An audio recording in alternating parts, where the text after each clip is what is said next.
Bonjour and welcome to Get Undressed with 220 Kids. Bonjour. You know where to look. Well, I didn't see that one. Hello.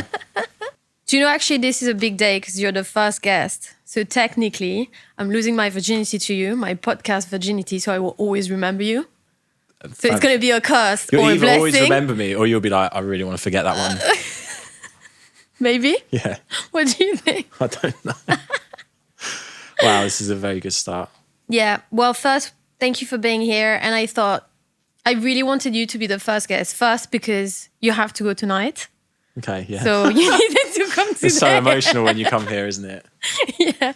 No, but second, because I felt like when we started working together, we had a connection that was not only about work, it was also personal. Mm-hmm. And we share a lot of things together. We share a lot of beliefs and we share a lot of, whether it comes to personal life or professional life, we have a lot in common. Mm-hmm. And so I thought... That's chemistry. Exactly. Chemistry. That was a very shit one. Everyone's like, what the fuck?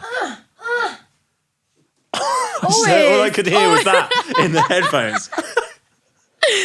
Okay. No, and I thought I'd love to have a conversation with you about fashion because we've done a lot of fashion moments together and you've like super out there in terms of what you were and you like trusted me a lot to build like the DNA style and your brand and all of that. That's what I said on the first shoot, wasn't it? When we just met. Yeah. And the label were trying to dictate what was going on and I had a strop. And do you remember this?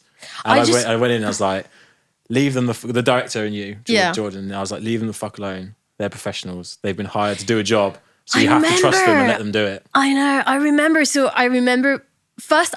walking in that shoot and I was like, the day before we were supposed to do a fitting and you called me and you were like, I can't be bothered to do a fitting because I just came back from this adventure thing with JC Stewart. I would never say I couldn't be bothered. No, you said it. You called me, you were like, I'm in the bus and I'm like stuck in the fucking bus. I've been in there for ages. I would never not be bothered. No, you said I can't be bothered because I had a horrific time. And I was like, no worries. And then you told me, you're a great stylist, right? And I was like, I think I am. No, you told me that. Yeah. And I said, I think I am. And you were like, okay, I trust you. See you tomorrow. Mm. And so then I walked in the day after. Mm-hmm. And I had with all my shit. Yeah. Should we pick up? Yeah. Do you want me to go and pick it up? Or do you know how to do it? No, I don't know how to do it. Hold on. It's when you open here, this thing. Yeah. Just push on the button. Pick up. Yeah. And push on the button. Push on the button. Yeah. Yeah, top button. Yeah. Isn't that a pussy getting also? Push the button, yeah. It sounds like someone's having cardiac arrest on a hospital ward when that goes off. Push the button. Is he okay? Are you still rolling? So we keep on listening. Is this clothing? Is this clothes? I don't know, maybe, yeah. It's a stripper. Yeah, it's the stripper. I forgot to tell you, but it's a very different type of podcast. This is a shambles. You can use that in the advert. It's going to be really funny. Do you think... Where was the person? Was it on the second or the first one? What do you mean? When you saw it on the camera? First or second? Why was just one screen? Basically, you can see if they're in the street or... Yeah, he was downstairs, but does he come straight up on him? I think he could have just knocked to ring to give clothes to the reception. Yeah. Either way, we're about to find out. Okay. If we hear... Okay, shoot. So, clap back. Yeah, so the day started and I remember you said, let them do what they want. And then you really wanted to wear that big furry teddy coat. Oh, yeah. And they were like, we don't think it's going to work. And I said, no. Exactly. I said, no, it's going to work. And it worked.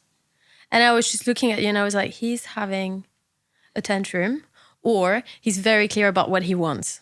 No, it wasn't a tantrum. No, that's what I was wondering because I didn't know you. I was like, is it a tantrum or is it you're very clear about what you want and how you want it to look in general in the video? Because sometimes I arrive on jobs and people will like literally say the opposite of what the manager or the label is saying, not because they actually don't like it, or like it. It's just they want to say the contrary of that because it's like a control thing.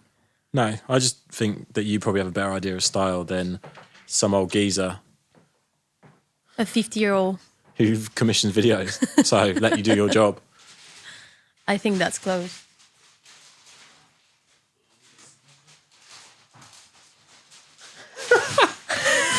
They say life of a stylist. I don't know what it is. It looks like sacks of potatoes.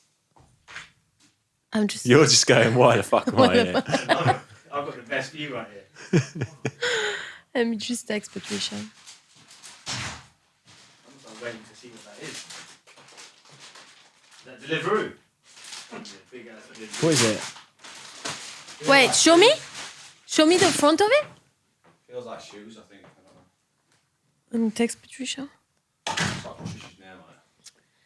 Professionalism is pretty minimal here today. None. 0. But I'm French. She's just texting. I'm texting Patricia. Brilliant. The real boss. Sorry. You know, I've still got these bracelets. I was meant to send those back. See? Yeah. I've had them for... I think she's asked me about it and I was like, no, he doesn't have them. So. Yeah, I said I posted them. Did you? No, they're still on my wrist. Oh, I thought you said I posted them on Instagram. No, I posted them to them. So, I think my first real question would be, what do you think is very misunderstood about your job? Whether it's in terms of fashion or if it's music, like just in general, something that you think people assume of you and is not true. That what you hear via the music is the real me. Especially if you're... Oh, is it all right?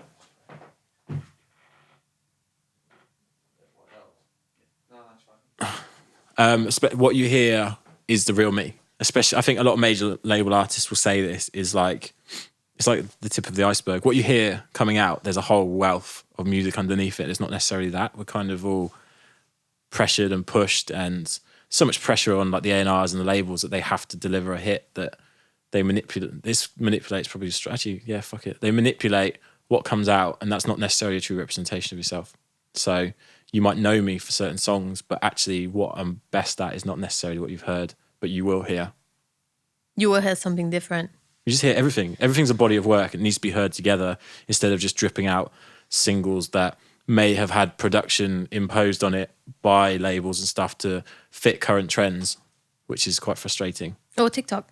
Yeah, exactly. So I think that's a misconception. Yeah, I agree. I think the biggest misconception about you that people will have is that some people will think you're a dance act. I'm not a fucking dance act. And you're not a dance act. He's not a dance act. I'm not. He is not. I hate that. Nothing against dance music, but there's more to me, like ballads. Sad songs. Yeah, but everything just has to be everything's UK focused. Has to be a UK dance hit. I don't care. I can say this stuff now because I left my label. I don't care. You're free. I'm free. You're free. Fabulous. Free and fabulous. Next album title. Well, I want to make some socks that say "fuck it, I'm fabulous." Well, we should do it. Pre-order below. Pre-order below. They're here. No, they're not. Not yet. Not yet. Soon.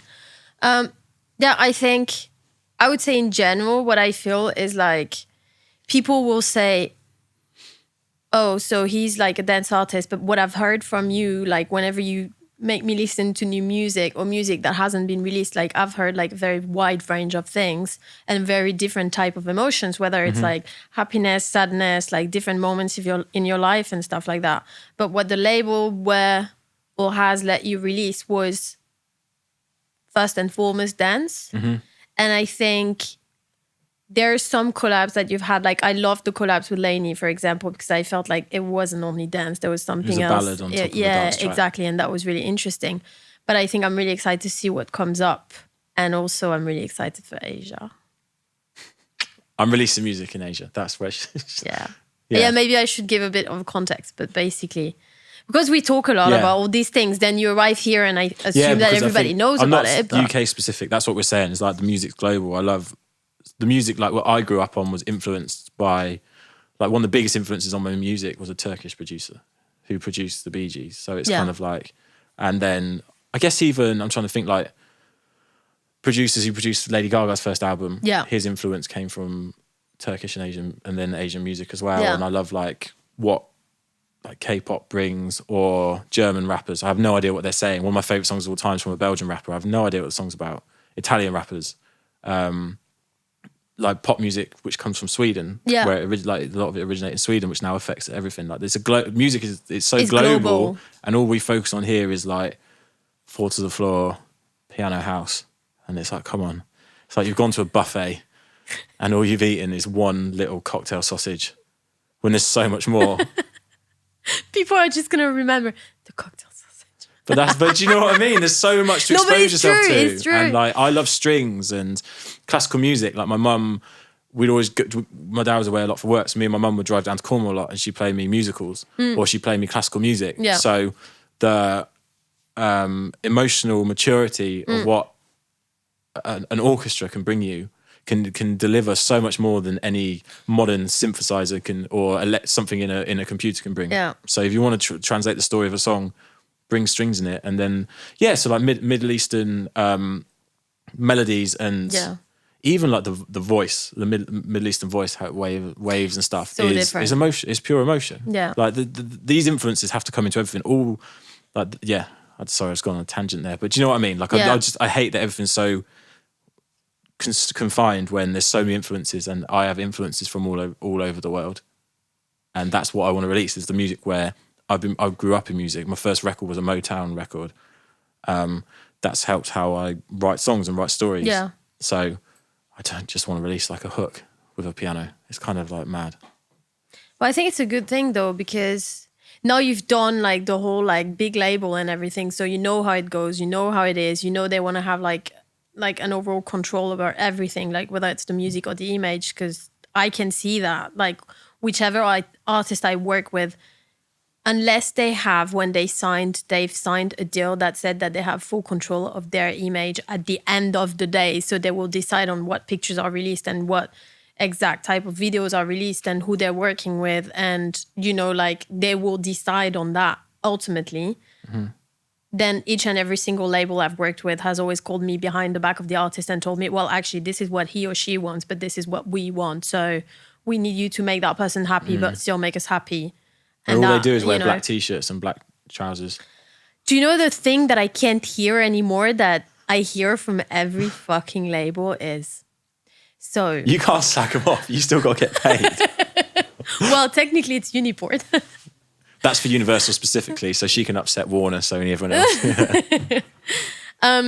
No, I think there's that thing of like, once someone's making it in the industry, once someone makes it and they're, you know, in a position where people will look up to them and stuff like that. And I think that happens more with girls than it happens with boys. Then labels will turn around and will say, oh, so... see, these are the references. So let's say, for example, Dua Lipa is a reference. So they will always tell me like, so we want her to be like inspirational, approachable, relatable, but still like kind of like non-reachable anyway. So we want to do that overall, but we want her to kind of be like Dua Lipa, but not Dua Lipa. And I think for me as a stylist, it's a constant struggle of figuring out like, what is the DNA of the artist? What is the personality of the artist, and how I can dress that person so it's still attractive to the fans, good for the label, but that artist actually feels great with what they're wearing. So when they go on stage or they go in an interview or stuff like that, they won't be like, I just don't feel comfortable with what I'm wearing. And they will only focus on their appearance and not, you know, the actual like music side, I would say. That's what you was good with me, is that you made me feel comfortable. And I could say, I don't feel good in this, you're like, we don't do it. Yeah, exactly. And also I think like sometimes like you've got to think that when you dress an artist, you dress two things. You dress the person as, you know, like I would dress you as Will, so you're Will, but I'm also dressing your character 220. But if 220 feels fabulous, then you're going to give the best of what you're giving, but Will still has to feel comfortable in what 220 is wearing, if it makes sense. I get it. Well, that's interesting. That is interesting. Do you feel comfortable with what you're wearing? I do, actually. It's almost like you just threw it together. It was a 5-minute throwing together thing, but... 3 minutes at best. Look, I left the house without any clothes today. I was just in my gym kit and I realised I was doing a fashion podcast. And normally I do take effort. Like I feel like I look quite cool. Although my girlfriend just says, worn that a lot lately, haven't you? Like, thanks. That's her way of saying that fashion as well. that you're grubby. It's like, do you want to shave today? Do you know? I thought I was going to shave, but I thought actually I looked quite rugged, so I was like, I'm not brilliant. But actually, like the other day, she left something yellow in the washing machine. It dyed, like my favourite tracksuit bottoms, those Kid Super ones, yellowy. And she's like, well, we can throw them out now because all the stuff's. I've worn them so much, the pattern's coming off. She's like, we can throw them out now. I'm like, you've sabotaged that. She knew it. Yeah, but it's for the best. I've not thrown them out. What? They're back in the pile in the back. They're in the cupboard, slightly yellow. This is what Alex does. Like he hides stuff and then I find them, throw them away, and then he goes in the bin, picks them back up, puts them back in a hole in the wardrobe or something like that. Good. Yeah. What would be your biggest failure at work and what did you learn from it? Or like your worst day at work that you've had and what did you actually learn from it? Or your worst shoot, for example. And like there's actually something positive that came out of that. 2 examples. I put out a song I didn't want to put out and it didn't do as well. And I knew it wouldn't do well, but I gave in to the pressure and it just doesn't represent me. Like it wasn't me. And I just didn't love it and it still got put out and I just knew and that was a sign. I'm like, right, if I'm going to fail, I'll fail on my own terms. And then actually, like, I didn't feel, I should have, like, I think I was just like not fully feeling myself in like the last Brits outfit we wore. Yeah. Of something about like how. The Lanvin one. Yeah. Yeah. Don't slag them off. Don't name them. No, you can. But I'm not slagging it off. Like I like the outfit, but I didn't feel my most fabulous. Yeah. And I think I'd like shied away a bit how I was carrying myself. Yeah. And I got fucking ripped to shreds on social media. No, you didn't tell me about destroyed. it. What did they say? My hair and everything. They just said I look like a fucking idiot. But I think I've always felt if you can wear anything as long as you wear it confidently. Yeah. And I didn't wear it confidently that day. And so then I got destroyed. But then when I think about that day, it's like, because we thought everything as an overall. So for context, he was wearing Lanvin. Doesn't matter if we slag them off because you still wore it. We're not slagging them off. We're being realistic about the situation. Yeah. It was a great outfit. It was from the show. It was a sequin, flowery shirt and cargo pants. I don't think I think the coat was the thing that threw me. Yeah, and then there was like this big purple coat. Green. I should it remember. It was green. So and then the shirt was purple and yellow. Yeah. Yeah. Yeah. And then, so basically what we did is when we do looks, we always think about looks as an overall. And we had Will's hair dyed with the pattern of the shirt. Mm-hmm. And then you were wearing Steven Webster, I think, for the jewelry. Yeah, great. Steven Webster, always great. We love him. And those massive shoes. From Lanvin as well. Yeah. Oh no, maybe they were Zanotti? No, they looked like skater shoes, but the tongue was they were too big. Lanvin. They were Lanvin.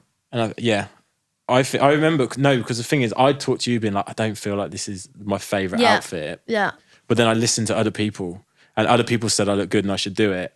And that's where I went wrong because when we talk and we agree on stuff, then we're like, cool, let's do it. But I always need you to be pressure. like, I always need you to be, yes, I really like it, or I'm not sure. I'm not sure I feel 100%. Yeah.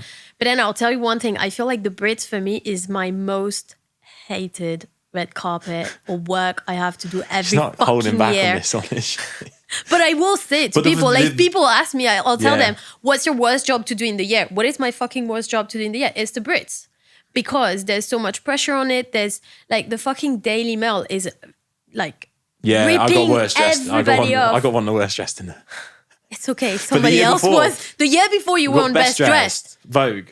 Yeah. I love that outfit GQ and as I well. felt comfortable and I loved it. But you were also on Best Dressed last year with, what was it? Glam Pop, something like that. But it was cool. The outfit was cool, but I wasn't carrying it as well as I should carry it. And that was the thing, is that I should always go, if I'm going to commit to it, do it 100%. Not just be like, I feel better on the day. That was the point of the that. Yeah. But I loved, I had the after party outfit and that was the one I loved the most, but I felt too... Was it that black one? Yeah, and I felt too shy to say it to everyone. For some reason, I just felt shy when I was in the fitting room and I should have just gone with that and I would have felt more confident, would have carried myself more confident. I think also the thing is when you're... Because last year you were nominated. Yes. you were nominated, right? Yeah, last 2 years. Yeah, last 2 years. And I think like there's a pressure that comes with that that makes it so much complicated for everything, because like you're already focusing on the fact that you're nominated, and then everything else comes, like what brand you're gonna wear, how you're gonna do your hair, what jewelry, who's going with. I think like, we just killed it the first year as well. It was so good. The first year was so good. Yeah.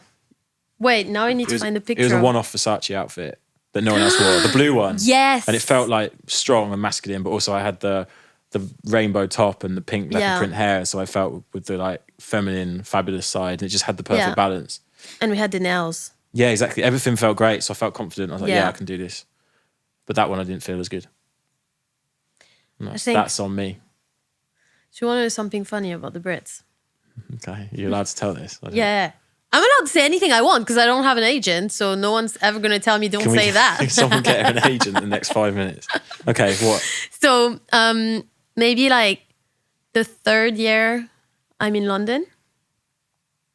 Third, fourth year I'm in London. Anyway, like I hadn't been in London for a long time. I still had issues like understanding accents and stuff like that. So if you throw in someone who's Scottish or something like that, I would literally look at the person. I would be like I know you're talking to me. I can understand like a few words, but I literally have zero fucking clue what you're telling me. And so my agent called me and she's like, hey, so we're going to do the Brits. And at the time I had Louisa, I had the Vamps. So I was like, okay, cool. And then she's like, and then there's this band, Biffy Clyro. No, you didn't. I don't know why I'm looking around, but that's a tough job. I'm like, okay, yeah, great. And I was literally like in between jobs, and she's like, so you're gonna have the fitting that day at that place. So we arrived in a hotel, like they booked us this like conference room for the fitting and everything. And I walk in the fitting like confident, you know, they sent me the brief. The only detail is I've not spoken to any of the guys of Biffy Clyro. I've just spoken to the manager. Oh, and they're Scottish. Okay, I got where this is going. Babe, they show up. So first my agent sends me a picture of the guys, and she's like, FYI, these are the guys. So the first one walks in and I don't recognize him. So I say hi, but I don't clock that he's from the band. So I just stand there and wait. Okay. And then the two other guys arrive and they start talking. And I'm like, I don't understand anything, but like, no shit, like nothing. And I'm just standing here and I'm like, I don't know if I should have a panic attack right now, if I should tell them that I don't understand when you're speaking, because I speak fluent English. I just don't understand your accent. And the singer has an accent that's like quite strong as well. And I was just like standing in front of him and he was talking. And then I just go, yes. And my assistant's next to me at the time. And she looks at me and she's like, yeah, sure. So we're going to make it work. And then so they turn around and she goes, so we're going to start the fitting and everything. Just give us a minute. And she turns towards me and she's like, did you actually understand anything he was telling you? And I'm like, no, zero. And he was explaining like, actually, these are the type of brands I want to wear. I think like I have an outfit from Gucci that I would like to wear. So I would like the guys to be styled like around my outfit so it works with it and everything. So I had to call my agent and be like, Perry, like, you didn't tell me that they were not English. And she's like, well, they speak English. And I'm like, yeah, but it's not like the kind of English I understand. So we had to do the entire fitting where I was pretending I was understanding everything. And then my assistant was literally next to me and she was like feeding me. She was like, he said this, he said that. Okay, so he said he likes this. He doesn't like that. You should fit this. You should fit that.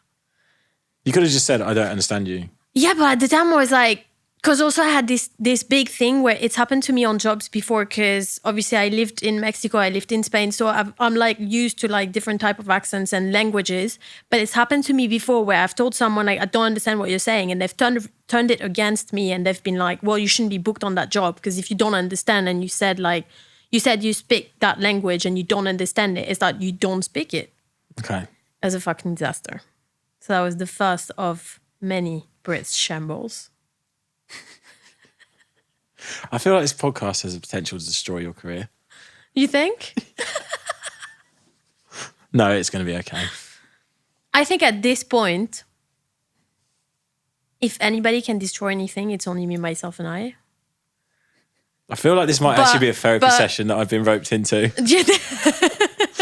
she's got some stuff she wants to get off her chest, and she's actually had to pay a crew to be here because she's blacklisted from all the therapists in London, and they're like, she's got way too many issues. So she's like, I know, I'll get Will because he's a nice guy and he'll fall for my shit. And you guys are here, and I hope she's fucking paying you a lot because not even. Which we're doing it together. Yeah, have a digestive. You're gonna fucking need it after this shit show. Sugar let me blow. Yeah. He's giving it to you. It's like, oh, I'm feeling really stressed. I know it will sort me I need out. chocolate. Digestives. This is like ASMR. No, it's an advert. I'm getting you endorsements. Play along. Oh. I prefer that. Perrier. Yeah. Well, no, realistically, if we're going to get endorsements, like... Rails. No, clothes. I know, I'm joking. Clothes. Right, next question. Next question. So what's your biggest pet peeve? Like something that puts you off a lot in terms of fashion?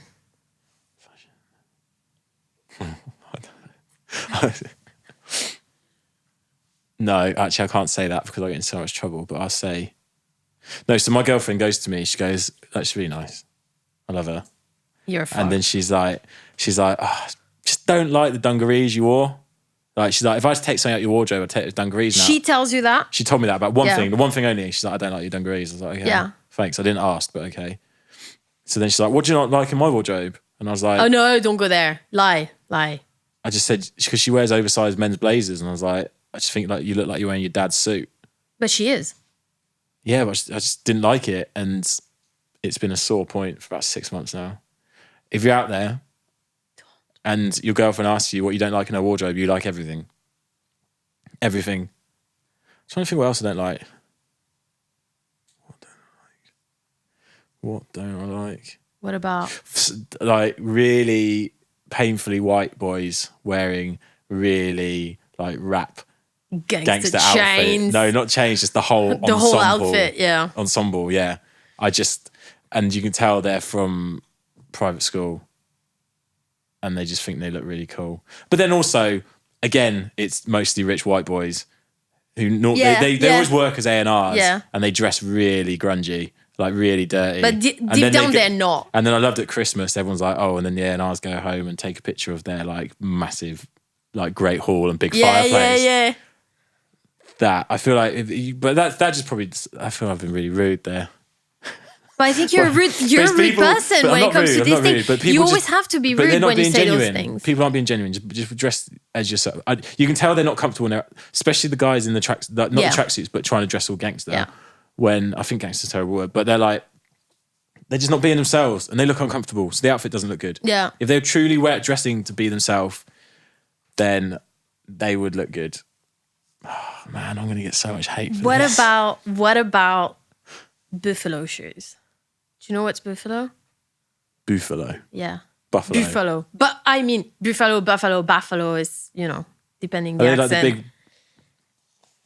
There's platforms. Yeah. I can't say anything. Naked Wolf. Yeah. I can't talk about anything. My girlfriend's got loads of them. What's wrong with them? I mean, Balenciaga shoes are fucking disgusting. No, but they're cancelled anyway. Yeah, but they would just. Yeah, but they should. But they would just. I think. It's funny because I worked with one of the Spice Girls, and she was, two of them, and they were so nice, and I loved working with them. But all I really wanted to say through the day was, you're responsible for that fashion of like these big platform shoes that has traumatized me since I was 15 until now. I had a pair of platforms. I've always resisted. When I was 15 and I was fat, goth, I wore a trench coat and platforms. No. Do you know what else I hate? What? The light brown leather loafer. Yeah. Disgusting. That's like the old Gucci, but like the bad Gucci. The ones you hear trotting up and down Clapham High Street. The old Todds. No, not even that. They're not like some shitty brand. Then they go like... Yeah, and they shuffle and they just... You know that... Wait, I'm checking no one's wearing it. And you know that they're just attached to some fucking idiot. It's true. Okay. It's true. God, let's move on from this section before I destroy everyone.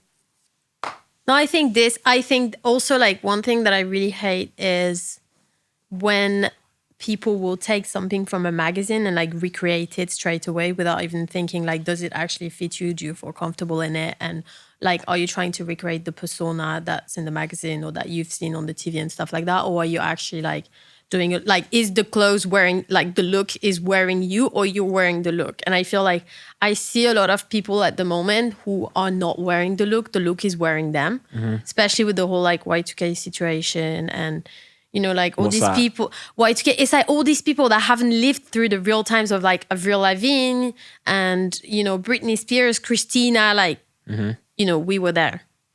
Like, Yeah. we know how it was. We were there before I was all got there. wrong, before the conservatorship and all of that. But we were there at the beginning of that whole fashion where they would dress like with like those super crop tops and those cargo trousers and all this shit. And I think now I see it at Urban Outfitters and I see all these people recreating those looks and they're like, it's a Y2K on TikTok and stuff like that. And it's like, actually, like, you're 20, you have no idea. You've not lived through it. You don't know what we've been through. You don't know what we've been through. Like, I had 0 likes on my Instagram and I didn't care about it because You don't it was even the first remember year. when we had to wear fucking Lacoste shorts and a polo shirt all year round.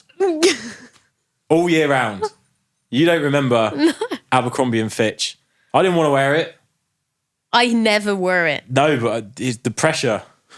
Yeah, I know. I know was the awful. pressure. Look, I grew up in the south of France and my school was international, so there were loads of So you wore, American. you wore berets and striped shirts.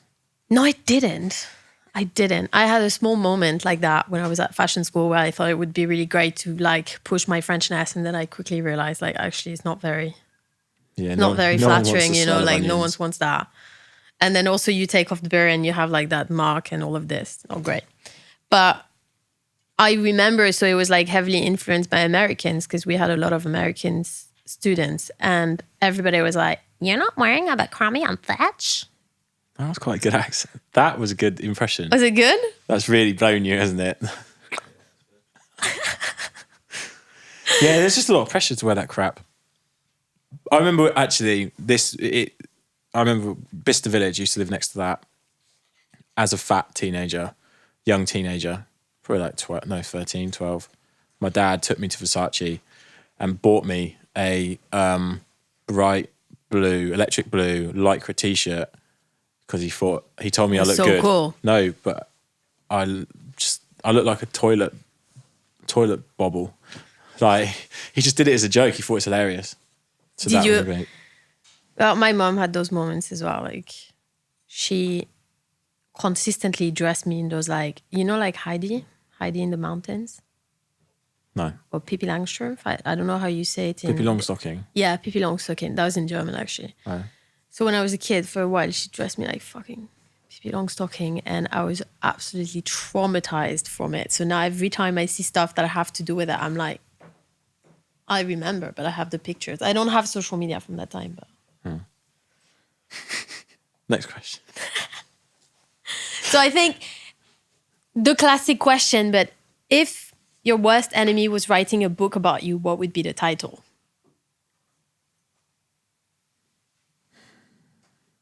What a cunt. What a cunt. Yeah. That fucking cunt. No, that's too far. What a cunt. It'd just be like that, wouldn't it?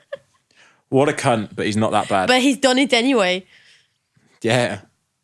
I don't know. I don't think I have any worst enemies. I think they'd be like, yeah, good for him. Good for you. You look happy and healthy. Yeah, wishing you the best. No, you don't get that reference, did you? No, Fucking hell. I'm French. It was I've forgotten her name now. Who is it? Good for you, look happy and healthy. That Olivia Rodrigo. Yes, Olivia.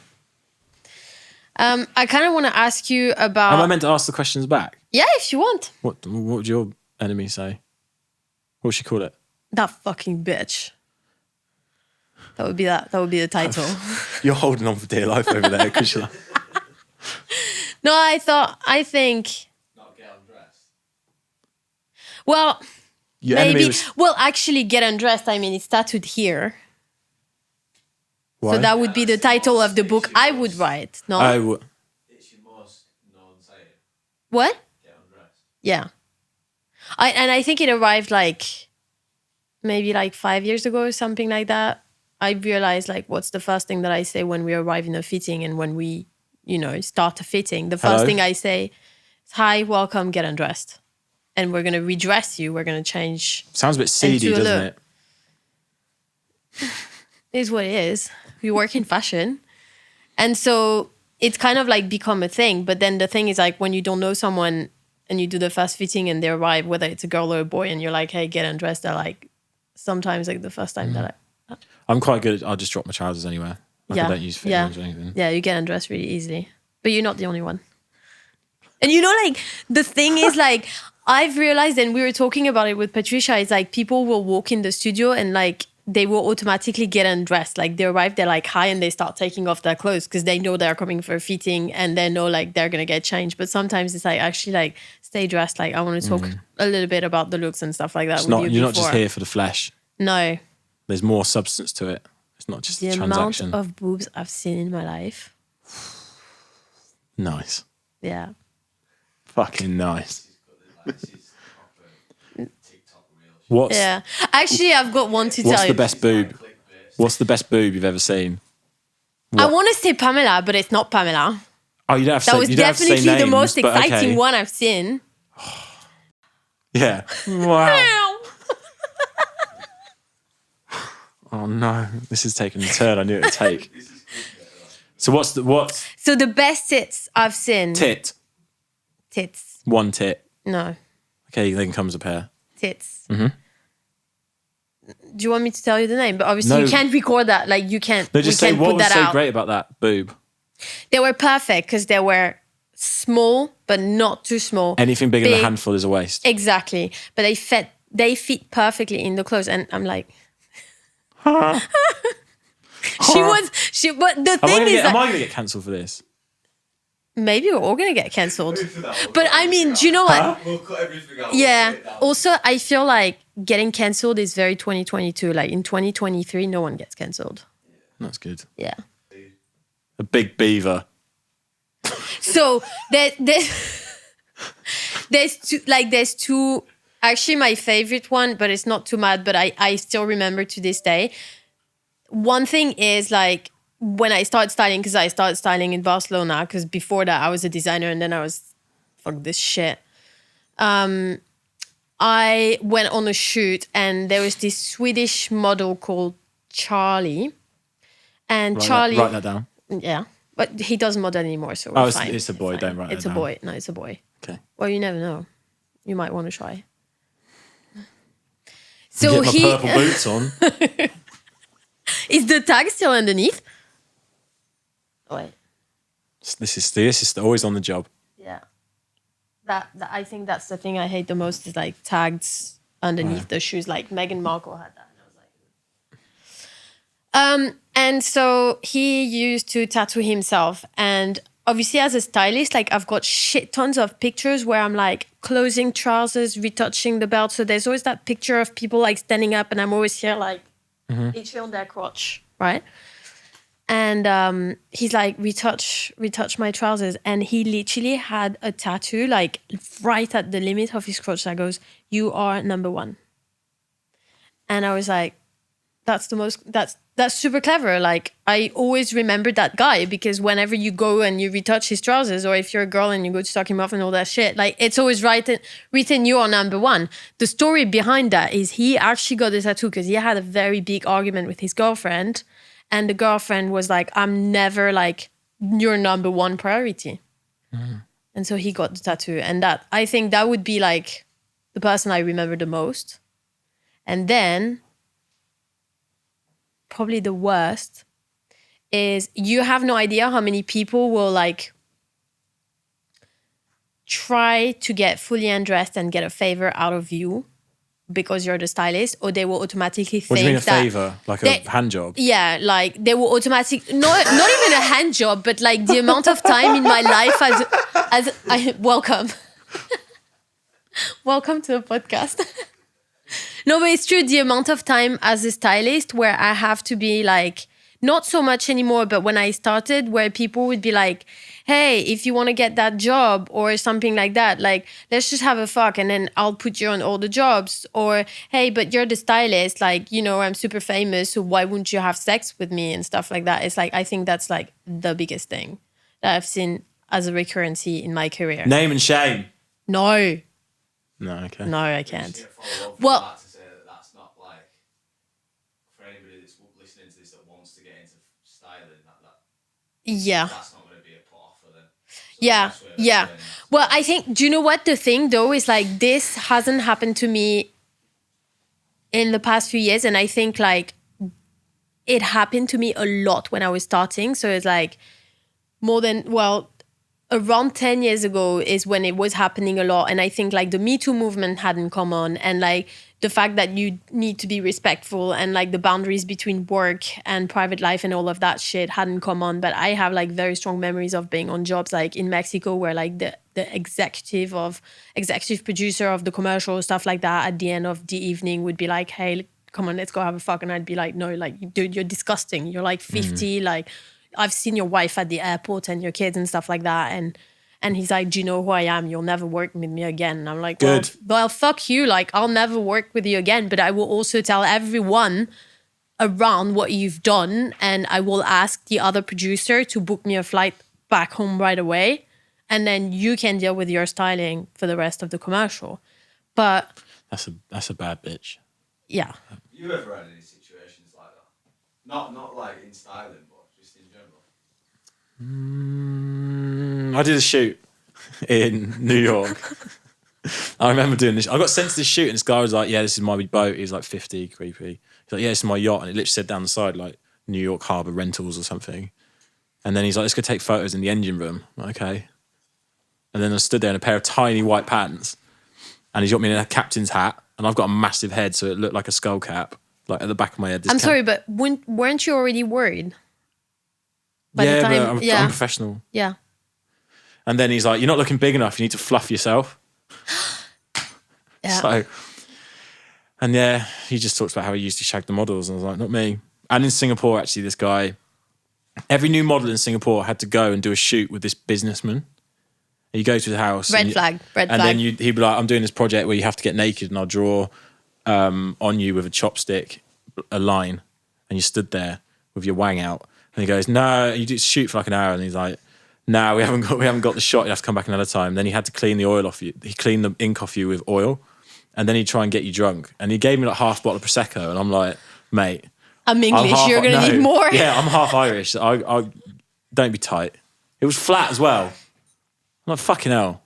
At least make it like nice and sparkly. Keep a spoon in it. If you open your Prosecco, put a spoon down it.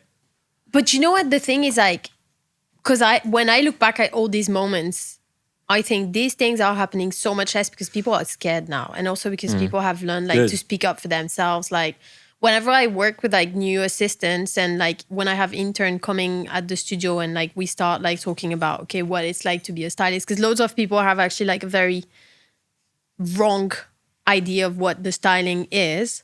I always go like, you have to stand up for yourself. Like 10 years ago, we used to work for free for ages in order to get a job, because it was like that. Like, you had to work for free and then you would get, you know, paid and stuff like that. And you had to like accept the bully from like your bosses, and it was like, it was fine to be treated like shit and all of that. And nowadays, like the new generations, like, actually, I'm not going to take the shit. And I think that's amazing, because that's so what I wish we had. Yeah. But I think when I started, I wish someone told me I didn't need to take all the shit I've taken in order to make it where I am, because at the end of the day, it's not about that. It's about how hard you work and how reliable you are, I would say. I agree.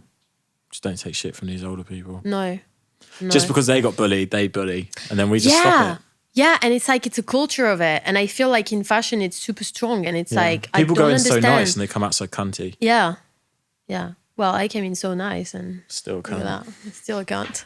That would be the name of Still my a cunt. book, Still a Cunt. The podcast. Do you want to know I remember one of my worst fashion moments was in Singapore.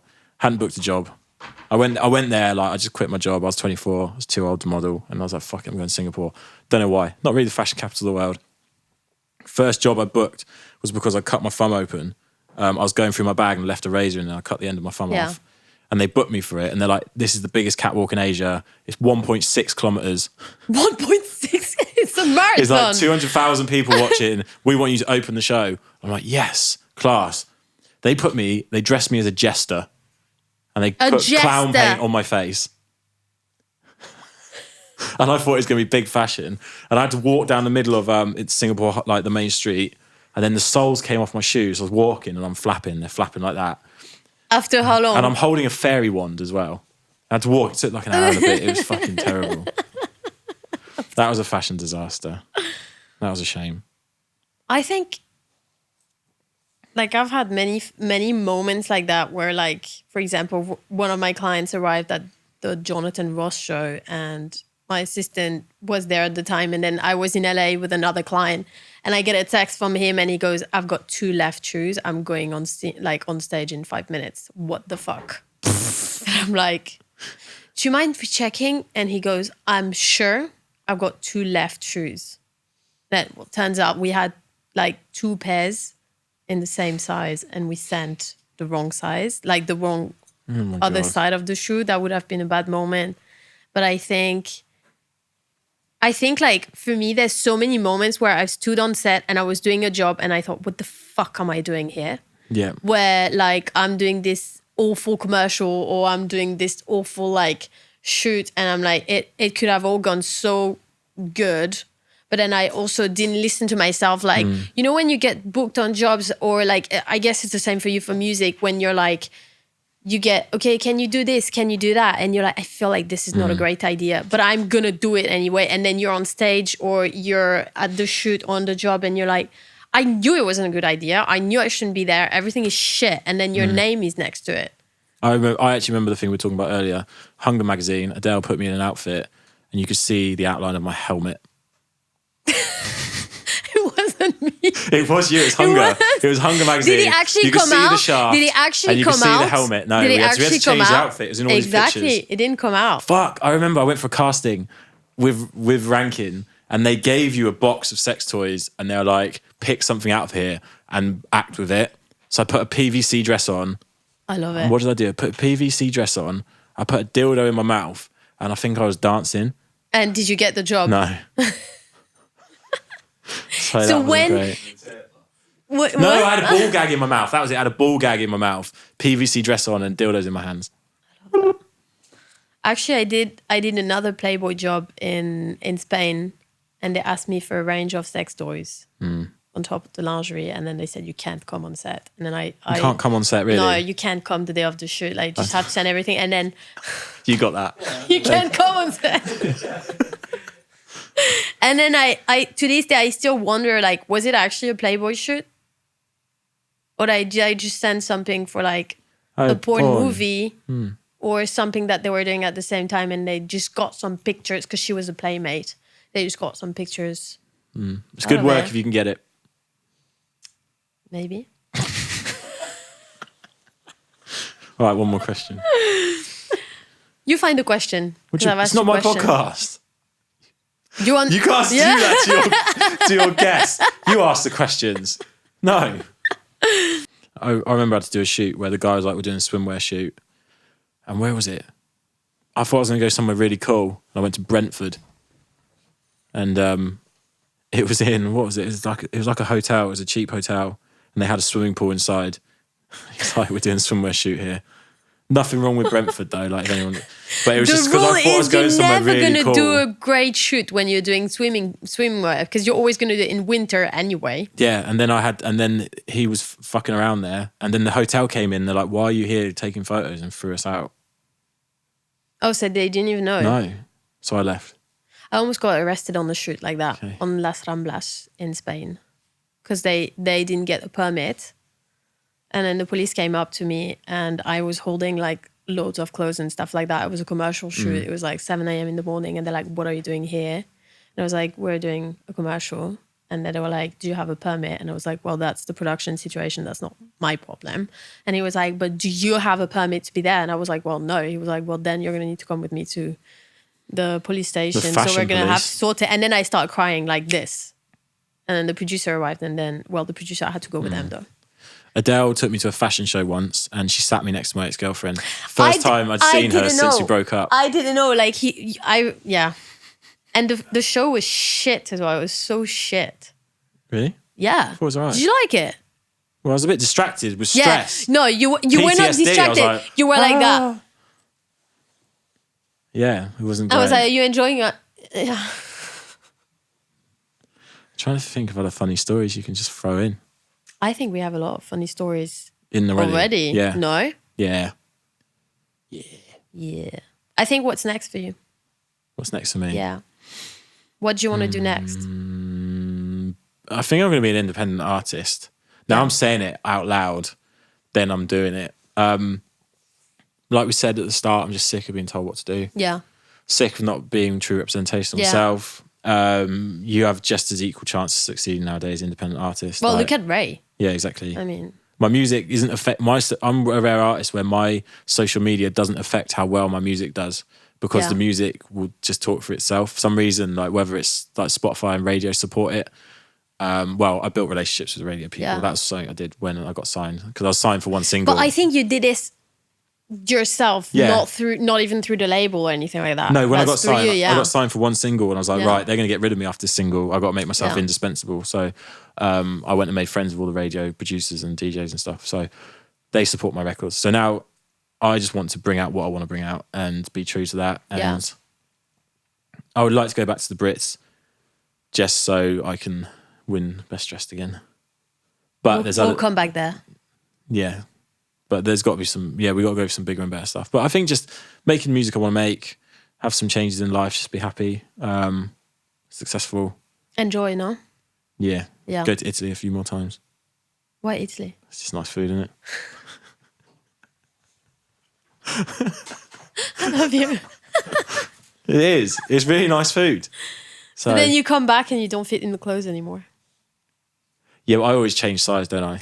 I think one thing that I wanted to ask you is like, how do you feel towards like the sample size and all this shit? Because we've done loads of shoots and we've done loads of things, and it's like sometimes we'll receive sample size. Like, what is the sample size anyway? Yeah. Like, it's not accommodating to a man with a big package.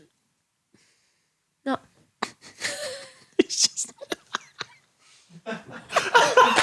Perfect timing. Saved by the bell. Great finish.